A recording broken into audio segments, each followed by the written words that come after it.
Here are the headlines at 7 a.m. I'm Lillith Alistoor. The Foreign Secretary, Lord Cameron, has announced a further £500 million in foreign aid to the government of Tristan da Cunha in their efforts to discover the lost city of Atlantis.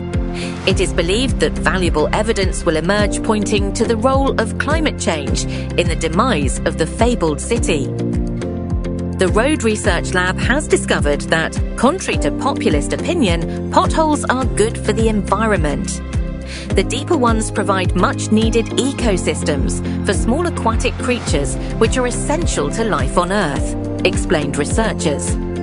Natural England have confirmed that potholes will provide a sustainable habitat and are calling on the government to resist demands by pothole deniers that they be filled in. A Freedom of Information request by the Keyboard Players Union has revealed that the Department of Arts and Culture are to ban the white keys on pianos and organs. The white keys are the problem, as all the black keys are then considered sharp or flat, which quite clearly discriminates against them. The white keys must be replaced by either green or rainbow-coloured ones. The requirement will come into effect in the autumn, giving players sufficient time to change them.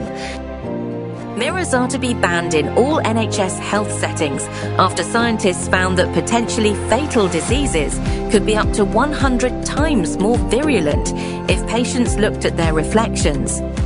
Experts at Sage are urging everyone, especially the elderly, to remove mirrors from their bathrooms and rear-view mirrors in cars, which are mostly used when applying lipstick. The Department of Education are already removing all mirrors from primary and secondary schools, with universities expected to follow suit. The government are bringing in emergency legislation to combat this deadly threat.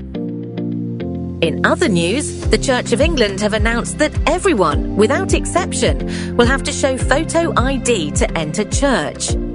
This is, of course, a safeguarding measure, Bishop Hades explained. It is standard practice in nightclubs and raves, so we are following their example. When asked how this would affect the number of worshippers attending services, the bishop responded by saying that the first duty of the church was to guarantee the safety and well-being of all. If that led to a reduction in the numbers attending, then that was a price worth paying. Don't forget, we closed all the churches during lockdown, she added. And the weather.